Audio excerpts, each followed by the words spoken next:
historia de Miriam y el pequeño JC fue más o menos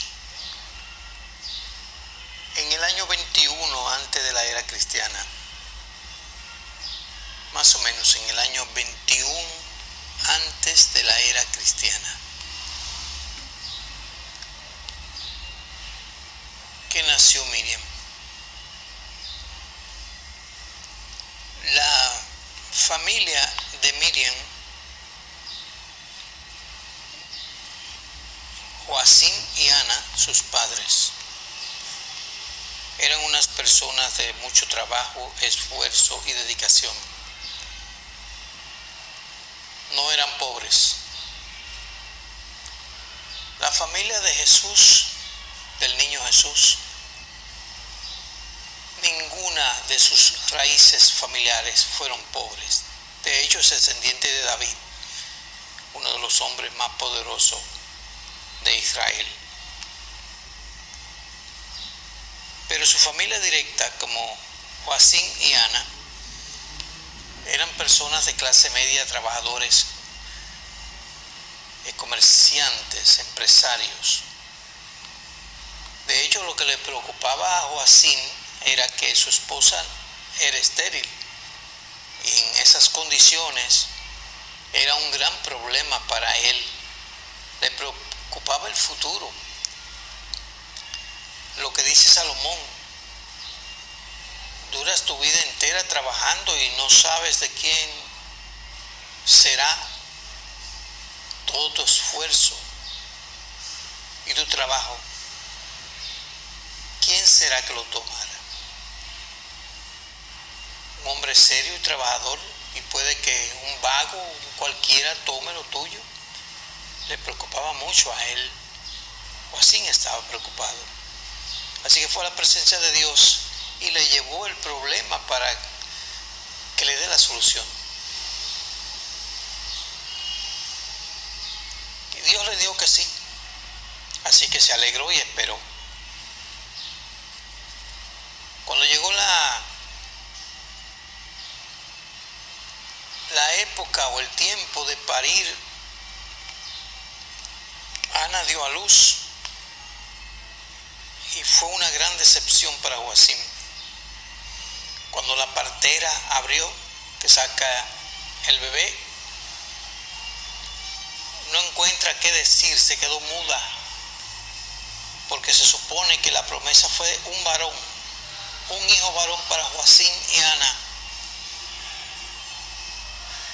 Pero no, nació una hembra, una niña, Miriam.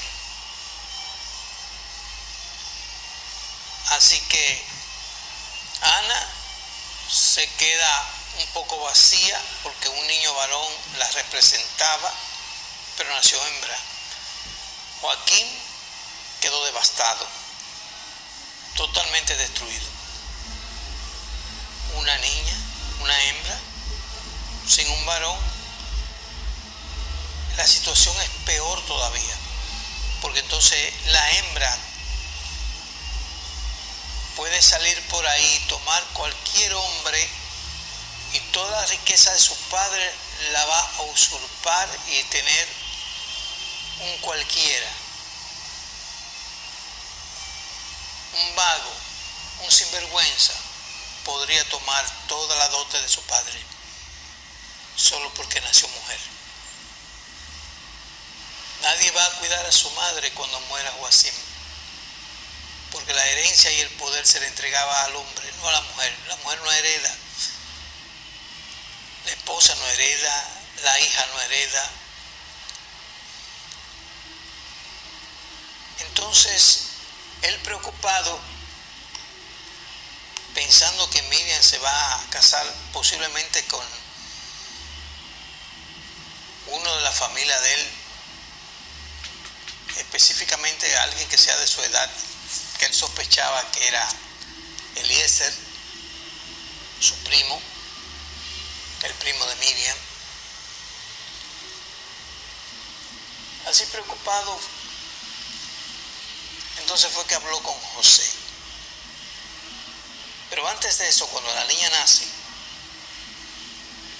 salieron de ella rápidamente y la llevaron al templo a los 3 años, pequeñita, chiquita. A Samuel la llevaron al templo cuando tenía 8 años. Parece que Miriam querían salir de ella. Apenas podía comer bien, apenas podía caminar, y la despacharon para el templo, como si la botaran, como si no la quisieran. Vamos a cumplir con la promesa de que le dijimos a Dios, la vamos a entregar al templo. Era varón, pero nació hembra, de todas maneras la entregaremos como quiera. Esto es un resumen que estoy haciendo. Cuando llega al templo se encuentra el problema grande. La niña de 3 años en el templo. Pero la niña, aunque pequeñita, piensa, recuerda, y sus voces, las voces de sus familiares, resuenan en las profecías de su padre, de su madre. Y empezaron los profetas y las profetisas a hablar que ella era el cumplimiento de la promesa. Eso le llenó el corazón y la mente y el alma, su espíritu, de esperanza, de pasión, para luchar delante de Dios. Así que cuando llega al templo, ella piensa que tiene derecho a estar allí porque fue una promesa. Dios dijo sí. Ella no tiene culpa de haber nacido hembra. El templo la rechaza, la acepta, pero el templo donde se hacen los sacrificios la rechaza. Así que quieren llevarla a la parte del templo que es para las mujeres. En la Biblia hay poca explicación de eso, la iglesia no explica eso, por miedo, temor o vergüenza. Pero en el templo había una parte que era de las mujeres, de las princesas de Jehová. De hecho, la mujer de Abraham, Sara, era una princesa de Jehová, o sea, una sacerdotisa del templo. Esas sacerdotisas del templo tomaban hierbas anticonceptivas porque se acostaban con hombres. Era un servicio que le daban a los viajeros y a los hombres que daban donaciones. Los hombres iban ahí, elegían a una sacerdotisa, se acostaban con ella y daban grandes dotes, grandes ofrendas. Eran las princesas de Dios, las princesas de Yahvé, las princesas de cualquier Dios. Era costumbre de los templos, pero esa parte fue borrada, fue quitada. No se le explica a la iglesia que en los templos estaba esa parte de las mujeres. Antes no había ningún problema, ellas no eran prostitutas comunes de la calle, sino que era un orgullo para ellas ser servidoras del templo, princesas de Jehová, porque era un orgullo, un privilegio ese trabajo. Ahora son prostitutas, no tienen honra hoy, y quizás por la culturización se borró esa parte de la explicación bíblica. Pero a Miriam no le interesaba la princesa, ser princesa de Jehová. No, a ella no le interesaba porque ella no pensaba en hombre, ella no quería ese tipo de trabajo, porque en su mente lo que estaba es que ella era una guerrera, una servidora, iba a libertar el pueblo de Israel, ella y su descendencia. Así que ella no era cualquier persona. Eso estaba en su espíritu, en su alma, en su mente. Es lo que oyó. Creció y cuando ya tenía 11 años, los sacerdotes estaban preocupados porque ella seguía insistiendo y viviendo en el templo de hombres. O sea, ella se quedaba en el servicio y ellos no sabían qué hacer con ella. ella era muy fuerte porque estaba decidida, porque ella sabía quién era. Muchas normas fueron rotas por causa de ella y porque Joacim tenía mucho dinero, era clase media, comerciante, y las ofrendas más grandes las daba Joacim. Así que aceptamos a su hija o perdemos la ofrenda. Pero había un problema, y es que si ella cumplía los 12 años en el templo y le llegaba la menstruación, el templo se ensuciaba y los sacerdotes morirían. Así que ellos, para proteger su vida, llaman a Joacim y le dicen: Joacim, nosotros somos hermanos y tú le diste promesa al Señor de que tu hijo iba a estar aquí y te nació hija, pero de todas maneras tú la trajiste. Pero hay un problema: si le llega la menstruación nos matan a todos. La mano de Dios nos corta a todos aquí. Entonces no lo podemos aceptar. Entonces, tiene 11 años, va a cumplir 12, ya tienes que llevártela. Entrégasela a alguien, casa, lo que tú quieras, pero aquí no se queda. Miriam no quería casarse, que ella era una guerrera de Dios, era del servicio del templo, pero las cosas que ella sentía en su corazón no se le permitió hacerlo. Querían dejarla en el servicio de la princesa de Jehová.